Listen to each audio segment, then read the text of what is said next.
माननीय प्रधानमंत्री जी को मार्गदर्शन एवं आशीर्वचन देने के लिए सादर आमंत्रित करता हूं।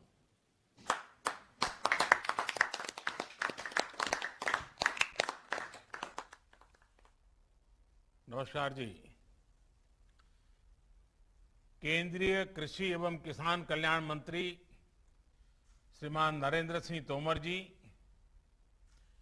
छत्तीसगढ़ के मुख्यमंत्री श्रीमान भूपेश बघेल जी, मंत्रिमंडल के मेरे अन्य सहयोगी श्री पुरुषोत्तम रुपाला जी, श्री कैलाश चौधरी जी, बहन शोभा जी, छत्तीसगढ़ के पूर्व मुख्यमंत्री श्री रमन सिंह जी, नेता विपक्ष श्री धर्मपाल कौशिक जी, कृषि शिक्षा से जुड़े सभी वाइस चांसलर, डायरेक्टर्स, वैज्ञानिक साथी और मेरे प्यारे किसान भाइयों और बहनों, हमारे यहां उत्तर भारत में गाग और भडूरी की कृषि संबंधी कहावतें बहुत लोकप्रिय रही हैं। गाग ने आज से कई शताब्दी पहले कहा था, जेते गहिरा जोते खेत, परे बीज फल देते देत। यानी खेत की जुताई जितनी गहरी की जाती है, बीज बोने पर उपज भी उतनी ही अधिक होती है। ये कहावतें भारत की कृषि के सैकड़ों साल पुराने अनुभवों के बाद बनी है। ये बताती हैं कि भारतीय कृषि हमेशा से कितनी वैज्ञानिक रही है। कृषि और विज्ञान के इस तालमेल का निरंतर बढ़ते रहना 21वीं सदी के भारत के लिए बहुत जरूरी है। आज इसी से जुड़ा एक और अहम कदम उठाया जा रहा है। हमारे देश के आधुनिक सोच वाले किसानों को ये समर्पित की जा रहा है और छोटे छोटे किसानों की जिंदगी में बदलाव की आशा के साथ ये बहुत बड़ी सौगात आज मैं मेरे देश के कोटि कोटि किसानों के चरणों में समर्पित कर रहा हूं। अलग अलग फसलों की 35 नई वैरायटीज आज जारी हुई हैं। आज रायपुर में National Institute of Biotic Stress Management का लोकार्पण भी हुआ है। 4 एग्रीकल्चर यूनिवर्सिटीज को ग्रीन कैंपस अवार्ड भी दिए गए हैं।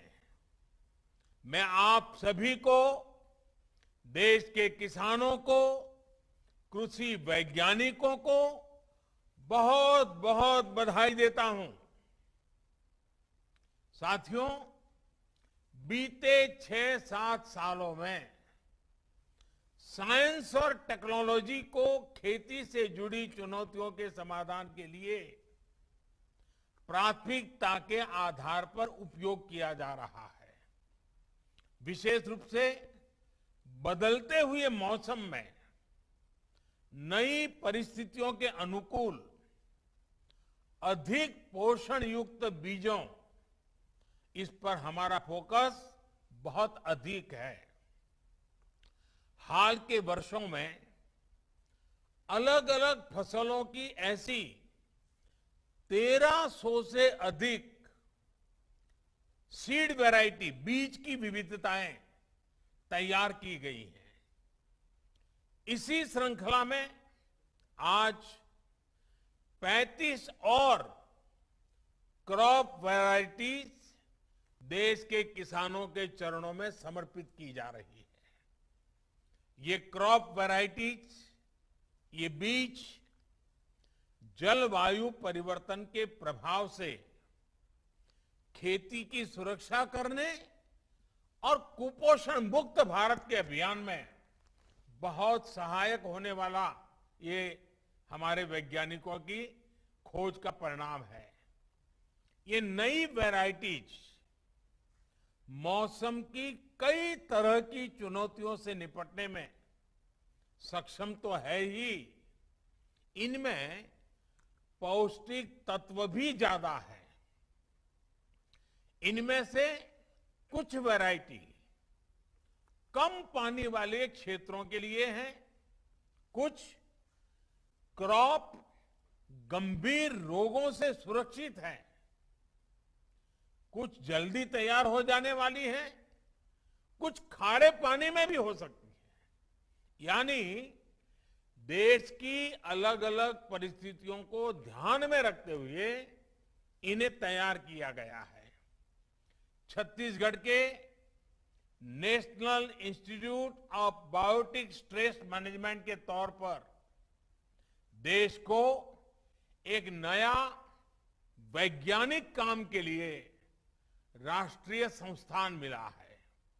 ये संस्थान मौसम और अन्य परिस्थितियों के बदलाव से पैदा हुई चुनौतियां, बायोटिक स्ट्रेस, इससे निपटने में देश के प्रयासों को वैज्ञानिक मार्गदर्शन मिलेगा, वैज्ञानिक सहायताएं मिलेगी और वो बहुत बल देगा।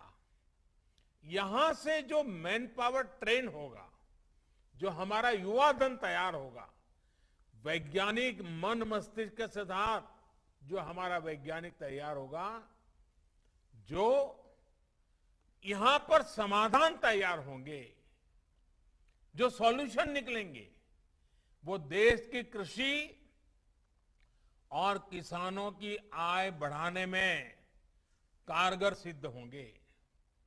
साथियों, हम सभी जानते हैं कि हमारे देश में फसलों का कितना बड़ा हिस्सा कीड़ों की वजह से बर्बाद हो जाता है।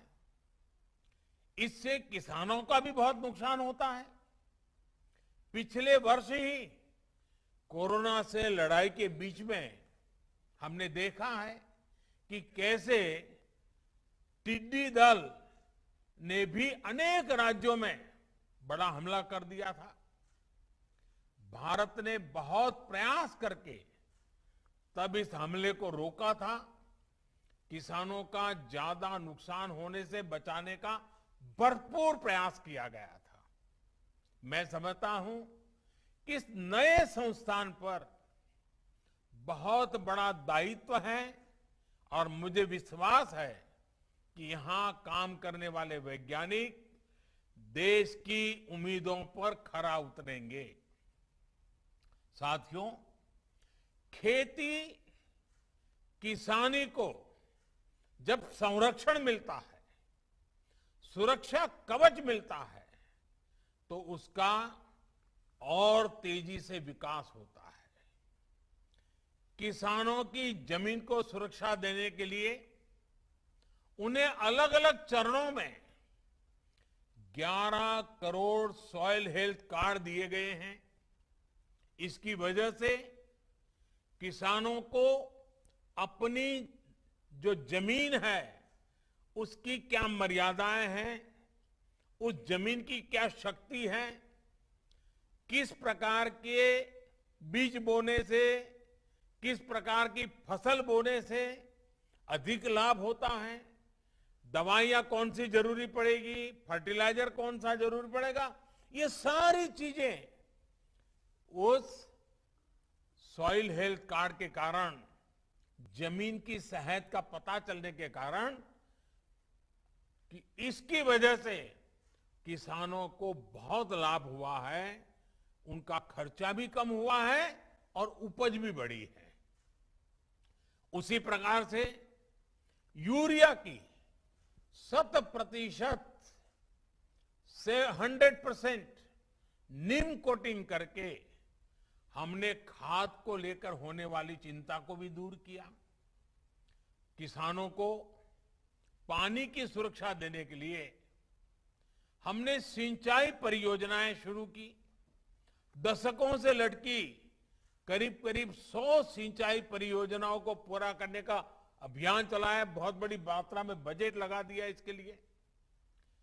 उसके कारण किसानों को पानी मिल जाए तो वो पानी से पराक्रम करके दिखाता है।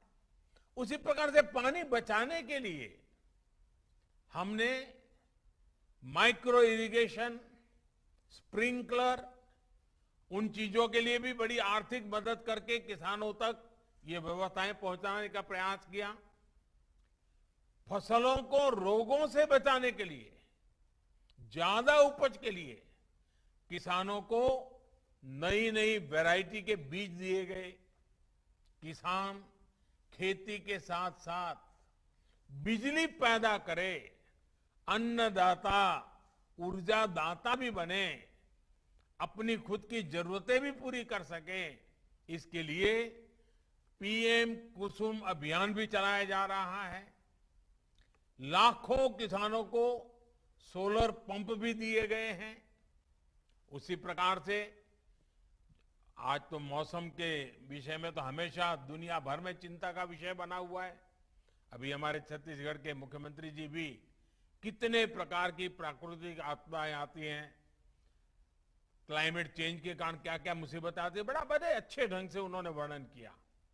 अब आप जानते हैं ओलावृष्टि और मौसम की मार से किसानों को सुरक्षा देने के लिए हमने कई चीजों में परिवर्तन किए।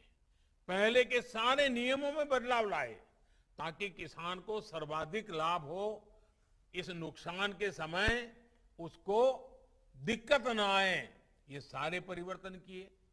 पीएम फसल बीमा योजना, इससे भी किसानों को बहुत लाभ हो और सुरक्षा मिले, इसकी चिंता की। इस परिवर्तन के बाद किसानों को करीब करीब ये जो प्रधानमंत्री फसल बीमा योजना में जो परिवर्तन लाए, उसके कारण किसानों को करीब करीब 1 लाख करोड़ रुपए की क्लेम राशि का भुगतान किया गया है। ये 1 लाख करोड़ रुपया इस संकट की घड़ी में किसान के जेब में गया है। साथियों, एमएसपी में बढ़ोतरी के साथ साथ हमने खरीद प्रक्रिया में भी सुधार किया ताकि अधिक से अधिक किसानों को इसका लाभ मिल सके। रबी सीजन में 430 लाख मैट्रिक टन से ज्यादा गेहूं खरीदा गया। इसके लिए किसानों को 85,000 करोड़ से अधिक का भुगतान किया गया है। कोविड के दौरान गेहूं खरीद केंद्रों की संख्या 3 गुना तक बढ़ाई है। साथ ही दलहन, तिलहन, इन खरीद केंद्रों की संख्या भी 3 गुना बढ़ाई गई है। किसानों की छोटी छोटी जरूरतों को पूरा करने के लिए किसान सम्मान निधि के तहत 11 करोड़ से अधिक हमारे हर किसान को, और उसमें ज्यादातर छोटे किसान हैं, 10 में से 8 किसान हमारे देश में छोटे किसान हैं, बहुत छोटे छोटे जमीन के टुकड़े पर पल रहे हैं। ऐसे किसानों को करीब करीब 1.5 लाख करोड़ से भी ज्यादा रुपए सीधे उनके बैंक अकाउंट के पास भेजे गए हैं।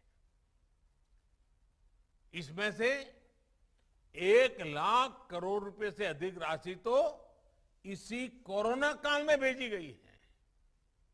किसानों को टेक्नोलॉजी से जोड़ने के लिए हमने उन्हें बैंकों से मदद की और उस मदद की पूरी प्रक्रिया को बहुत आसान बनाया गया है।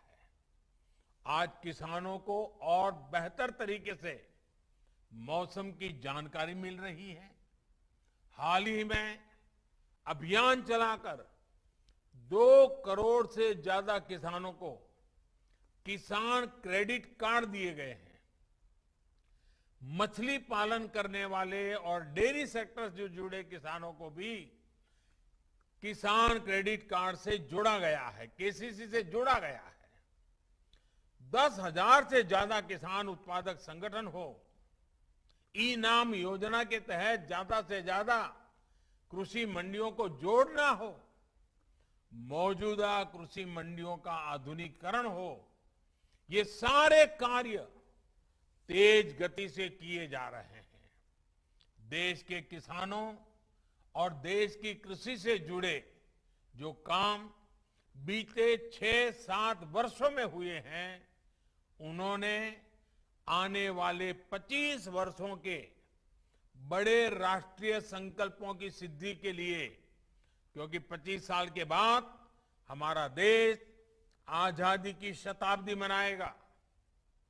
आज हम आजादी का अमृत महोत्सव मना रहे हैं, 25 साल के बाद आजादी की शताब्दी मनाएंगे और इसके लिए इन 25 वर्षों के बड़े राष्ट्रीय संकल्पों की सिद्धि के लिए एक बड़ा मजबूत आधार बना दिया है। बीज से लेकर बाजार तक हुए ये कार्य एक बड़ी आर्थिक ताकत के रूप में भारत की प्रगति की गति को सुनिश्चित करने वाले हैं।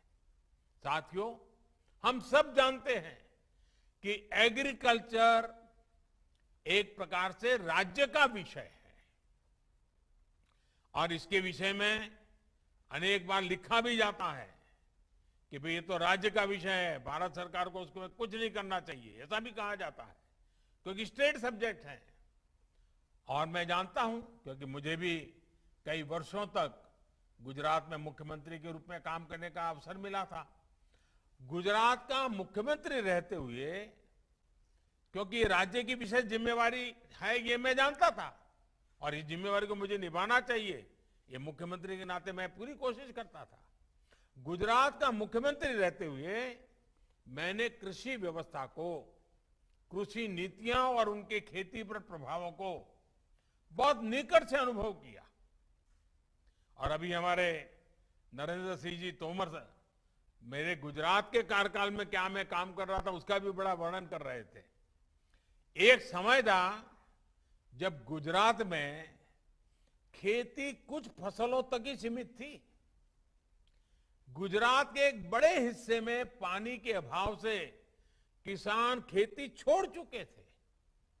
उस समय एक ही मंत्र को लेकर के हम चले, किसानों को साथ लेकर के चले और मंत्र था स्थिति बदलनी चाहिए, हम मिलकर स्थितियां जरूर बदलेंगे। इसके लिए उस दौर में ही हमने साइंस और आधुनिक टेक्नोलॉजी का व्यापक उपयोग शुरू कर दिया था। आज देश के एग्रीकल्चर और हॉर्टिकल्चर में गुजरात की एक बड़ी हिस्सेदारी है। अब आज गुजरात में 12 महीने खेती होती है। कच्छ जैसे क्षेत्र में भी आज वो फल सब्जियां पैदा होती हैं जिनके बारे में कभी सोच नहीं सकते थे। आज कच्छ का रेगिस्तान में से वहां की कृषि पैदावार विदेशों में एक्सपोर्ट होना शुरू हुआ है। भाइयों बहनों, सिर्फ पैदावार पर ही फोकस नहीं किया गया, बल्कि पूरे गुजरात में कोल्ड चेन का एक बहुत बड़ा नेटवर्क तैयार किया गया। ऐसे अनेक प्रयासों से खेती का दायरा तो बढ़ा ही, साथ ही खेती से जुड़े उद्योग और रोजगार भी बड़ी मात्रा में तैयार हुए। और क्योंकि एक मुख्यमंत्री के नाते राज्य सरकार की सारी जिम्मेवारी होती है, तो मुझे वो समय इन सारे कामों करने का अच्छा सा अवसर भी मिला और मैंने पूरी मेहनत भी की। भाई और बहनों, खेती में हुए ऐसे ही आधुनिक परिवर्तनों को आजादी के इस अमृत काल में और विस्तार देने की जरूरत है। जलवायु परिवर्तन खेती ही नहीं बल्कि हमारे पूरे इकोसिस्टम के लिए बहुत बड़ी चुनौती है। मौसम में बदलाव से हमारा मत्स्य उत्पादन, पशुओं का स्वास्थ्य और उत्पादकता बहुत अधिक प्रभावित होती है। इसका नुकसान किसानों को, मछुआरे साथियों को उठाना पड़ता है। जलवायु परिवर्तन के कारण जो नए प्रकार के कीट, नई बीमारियां महामारियां आ रही हैं, इससे इंसान और पशुधन के स्वास्थ्य पर भी बहुत बड़ा संकट आ रहा है और फसलें भी प्रभावित हो रही हैं। इन पहलुओं पर गहन रिसर्च निरंतर जरूरी है। जब साइंस, सरकार और सोसाइटी मिलकर काम करेंगे तो उसके नतीजे और बेहतर आएंगे। किसानों और वैज्ञानिकों का ऐसा गठजोड़ नई चुनौतियों से निपटने में देश की ताकत बढ़ाएगा। जिला स्तर पर साइंस आधारित ऐसे कृषि मॉडल खेती को अधिक प्रोफेशनल, अधिक लाभकारी बनाएंगे। आज जलवायु परिवर्तन से बचाव करने वाली तकनीक और प्रक्रियाओं को प्रोत्साहित करने के लिए जो अभियान आज लॉन्च किया गया है, उसके मूल में भी यही भावना है। भाइयों और बहनों, ये वो समय है जब हमें बैक टू बेसिक और मार्च फॉर फ्यूचर दोनों में संतुलन साधना है। जब मैं बैक टू बेसिक कहता हूं, तब मेरा आशय हमारी पारंपरिक कृषि की उस ताकत से है जिसमें आज की अधिकतर चुनौतियों से जुड़ा सुरक्षा कवच था। पारंपरिक रूप से हम खेती, पशुपालन और मत्स्य पालन एक साथ करते आए हैं। इसके अलावा एक साथ एक ही खेत में एक ही समय पर कई फसलों को भी उगाया जाता था। यानी पहले हमारे देश की एग्रीकल्चर मल्टीकल्चर थी, लेकिन ये धीरे धीरे मोनोकल्चर में बदलती चली गई। भिन्न भिन्न परिस्थितियों की वजह से किसान एक ही फसल उगाने लग गया। इस स्थिति को भी हमें मिलकर बदलना ही होगा।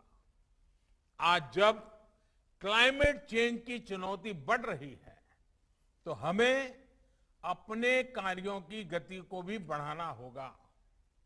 बीते वर्षों में इसी भावना को हमने किसानों की आय में बढ़ोतरी करने के लिए भी प्रोत्साहित किया है।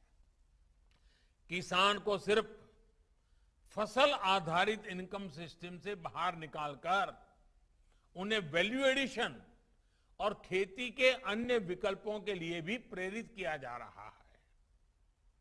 और छोटे किसानों को इसकी बहुत जरूरत है और इसलिए हमने पूरा ध्यान 100 में से 80 जो छोटे किसान हैं उन पर लगाना ही है। और हमारे किसानों के लिए इसमें पशुपालन और मत्स्य पालन के साथ साथ मधुमक्खी पालन, खेत में सौर ऊर्जा उत्पादन, कचरे से कंचन यानी इथेनॉल, बायोफ्यूल, ऐसे विकल्प भी किसानों को दिए जा रहे हैं। मुझे खुशी है कि छत्तीसगढ़ समेत देश के किसान इन्हीं तेजी से इन सारी नई नई बातों को अपना रहे हैं। खेती के साथ साथ 2-4 और चीजों का विस्तार कर रहे हैं। साथियों, मौसम की स्थानीय परिस्थितियों के अनुसार फसलों का उत्पादन हमारी पारंपरिक कृषि की एक और ताकत है। जहां सूखा रहता है, वहां उस प्रकार की फसलों का उत्पादन होता है। जहां बाढ़ रहती है, पानी ज्यादा रहता है, जहां बर्फ रहती है, वहां उस प्रकार की फसलें उगाई जाती है। मौसम के हिसाब से उगाई जाने वाली इन फसलों में न्यूट्रिशन वैल्यू भी ज्यादा रहती है। विशेष रूप से जो हमारे मोटे अनाज मिलेट्स हैं, उनका बहुत महत्व है। एक्सपर्ट्स कहते हैं कि हमारे स्वास्थ्य को मजबूती देते हैं।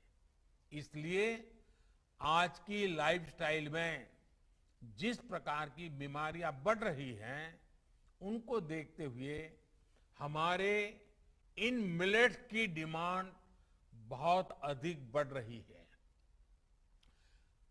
मेरे किसान भाइयों बहनों, आपको जानकर के खुशी हुई, भारत के प्रयासों से ही यूएनओ, संयुक्त राष्ट्र संघ ने अगले वर्ष यानी 2023 को इंटरनेशनल ईयर ऑफ मिलेट्स घोषित किया है। ये मिलेट्स की खेती की हमारी परंपरा हमारे अनाज को अंतर्राष्ट्रीय स्तर पर शोकेस करने का और नए बाजार तलाशने का बहुत बड़ा अवसर है। लेकिन इसके लिए अभी से काम करना पड़ेगा। आज इस अवसर पर मैं देश के सभी सामाजिक स्वैच्छिक संगठनों से कहूंगा कि मिलेट से जुड़े फूड फेस्टिवल लगाएं। मिलेट में से नई नई फूड वैरायटीज कैसे बने, इसकी स्पर्धाएं करें, क्योंकि 2023 में अगर दुनिया में हमें अपनी बात लेके जाना है तो हमें इस चीजों में नयापन लाना पड़ेगा और लोगों में भी जागरूकता बढ़ाएं। मिलेट से जुड़ी नई वेबसाइट भी बनाई जा सकती है।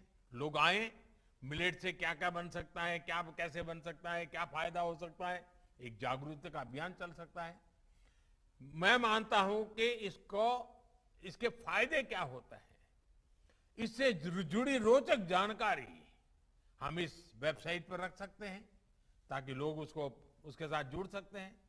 मैं तो सभी राज्यों से भी आग्रह करूंगा कि आपका राज्य का एग्रीकल्चर डिपार्टमेंट, आपकी एग्रीकल्चर यूनिवर्सिटीज, आपके साइंटिस्ट और प्रोग्रेसिव किसान, इनमें से कोई टास्क फोर्स बनाइए और 2023 में जब विश्व मिलेट ईयर मनाता होगा तब भारत को उसे कैसे योगदान करे, भारत कैसे लीड करे, भारत के किसान उसमें कैसे फायदा उठाएं, अभी से उसकी तैयारी करनी चाहिए। साथियों, साइंस और रिसर्च के समाधानों से अब मिलेट्स और अन्य अनाजों को और विकसित करना बहुत जरूरी है। मकसद ये कि देश के अलग अलग हिस्सों में अलग अलग जरूरतों के हिसाब से उन्हें उगाया जा सके। आज जिन क्रॉप्स की वैरायटी लॉन्च हुई है उनमें इन प्रयासों की झलक भी हमें दिख रही है। मुझे ये भी बताया गया है कि इस समय देश में 150 से अधिक क्लस्टर्स में वहां की परिस्थितियों के मुताबिक कृषि तकनीकों पर प्रयोग चल रहे हैं। साथियों, खेती की जो हमारी पुरातन परंपराएं हैं उसके साथ साथ मार्च टू फ्यूचर, पहले मैंने कहा बैक टू बेसिक, और फिर इसके साथ जोड़ना है मार्च टू फ्यूचर भी उतना ही आवश्यक है। फ्यूचर की जब हम बात करते हैं तो उसके मूल में आधुनिक टेक्नोलॉजी है, खेती के नए औजार है, आधुनिक कृषि मशीनों और उपकरणों को बढ़ावा देने का प्रयासों का परिणाम आज दिख रहा है। आने वाला समय स्मार्ट मशीनों का है, स्मार्ट उपकरणों का है। देश में पहली बार गांव की प्रॉपर्टी के दस्तावेज तैयार करने में ड्रोन की भूमिका हम देख रहे हैं। अब खेती में भी आधुनिक ड्रोन्स और सेंसर्स के उपयोग को बढ़ाना है। इससे खेती से जुड़ा हाई क्वालिटी डेटा हमें मिल सकता है। ये खेती की चुनौतियों से जुड़े रियल टाइम समाधान तैयार करने में भी मदद करेगा। हाल में लागू की गई नई ड्रोन नीति इसमें और सहायक सिद्ध होने वाली है। साथियों, बीज से बाजार लेकर के बाजार तक, ये बीज से बाजार तक का जो पूरा इकोसिस्टम है, देश उसे जो तैयार कर रहा है उसे हमें लगातार आधुनिक बनाते रहना है। इसमें आर्टिफिशियल इंटेलिजेंस, डेटा एनालिटिक्स और ब्लॉकचेन टेक्नोलॉजी डिमांड और सप्लाई, इससे जुड़ी चुनौतियों को दूर करने में बहुत मदद कर सकती है। हमें ऐसे इनोवेशंस, ऐसे स्टार्टअप्स को प्रमोट करना है जो इन तकनीकों को गांव-गांव तक पहुंचा सके। देश का हर किसान, विशेष रूप से छोटा किसान, इन नए उपकरणों, नई टेक्नोलॉजी का उपयोग करेगा तो कृषि सेक्टर में बड़े परिवर्तन आएंगे। किसानों को कम दाम में आधुनिक टेक्नोलॉजी उपलब्ध कराने वाले स्टार्टअप्स के लिए भी ये बेहतरीन अवसर है। मैं देश के युवाओं से इस अवसर का लाभ उठाने का आग्रह करूंगा। साथियों, आजादी के इस अमृत काल में हमें कृषि से जुड़े आधुनिक विज्ञान को गांव-गांव, घर-घर तक पहुंचाना है। नई राष्ट्रीय शिक्षा नीति में इसके लिए कुछ बड़े कदम उठाए गए हैं। हमें अब कोशिश करनी है कि मिडिल स्कूल लेवल तक कृषि से जुड़ी रिसर्च और टेक्नोलॉजी हमारे स्कूली पाठ्यक्रम का भी हिस्सा बने। स्कूलों के स्तर पर ही हमारे विद्यार्थियों के पास ये विकल्प हो कि वो कृषि को कैरियर के रूप में चुनने के लिए खुद को तैयार कर सके। साथियों, आज जो अभियान हमने शुरू किया है, इसको जन आंदोलन में बदलने के लिए हम सभी को अपनी भागीदारी सुनिश्चित करनी है। देश को कुपोषण से मुक्ति देने के लिए जो अभियान चल रहा है, राष्ट्रीय पोषण मिशन को भी ये अभियान सशक्त करेगा। अब तो सरकार ने ये भी फैसला लिया है कि सरकारी योजना के तहत गरीबों को स्कूलों में बच्चों को फोर्टिफाइड चावल ही दिया जाएगा। हाल में ही मैंने अपने ओलंपिक चैंपियन से कुपोषण को लेकर जागरूकता बढ़ाने के लिए हर एक खिलाड़ी से मैंने आग्रह किया था कि आप कम से कम आने वाले 1-2 साल में कम से कम 75 स्कूलों में जाने का आग्रह रखें। वहां विद्यार्थियों से पोषण के संबंध में बातें करें, खेलकूद के संबंध में बातें करें, फिजिकल एक्सरसाइज के संबंध में बातें करें। आज मैं सभी शिक्षाविदों, सभी कृषि वैज्ञानिकों, सभी संस्थानों को कहूंगा कि आप भी आजादी के अमृत महोत्सव के लिए अपने लक्ष्य तय करें। 75 दिन का अभियान उठा लें, कोई 75 गांवों को गोद लेकर के परिवर्तन का अभियान उठा लें, 75 स्कूलों को जागरूक करके हर एक स्कूल को कोई काम में लगा दे। ऐसा एक अभियान अगर देश के हर जिले में अपने स्तर पर भी और संस्थानों के स्तर पर भी चलाया जा सकता है। इसमें नई फसलों, फोर्टिफाइड बीजों, जलवायु परिवर्तन से बचाव को लेकर किसानों को जानकारी दी जा सकती है। मुझे विश्वास है कि हम सबका प्रयास, ये सबका प्रयास बहुत महत्वपूर्ण है। हम सबका प्रयास मौसम के बदलाव से देश की खेती को बचाएगा, किसान की समृद्धि और देश के स्वास्थ्य की सुरक्षा भी सुनिश्चित करेगा। एक बार फिर सभी किसान साथियों को नई क्रॉप वैरायटी और नए राष्ट्रीय रिसर्च संस्थान के लिए मेरी तरफ से बहुत बहुत बधाई। फिर से एक बार जिन यूनिवर्सिटियों ने आज पुरस्कार प्राप्त किया है, उन यूनिवर्सिटीज के सभी विद्यार्थियों को, वहां की फैकल्टीज को, वहां के वाइस चांसलर को, उन सबको भी मेरी तरफ से बहुत बहुत बधाई। वैज्ञानिक साथियों को अनेक अनेक शुभकामनाएं, ताकि वैज्ञानिक व्यवस्था ही, वैज्ञानिक मन ही, वैज्ञानिक तरीका ही चुनौतियों से मुक्ति पाने के उत्तम रास्ते दे सकता है। उन सबको मेरी तरफ से बहुत बहुत शुभकामनाएं। बहुत बहुत धन्यवाद।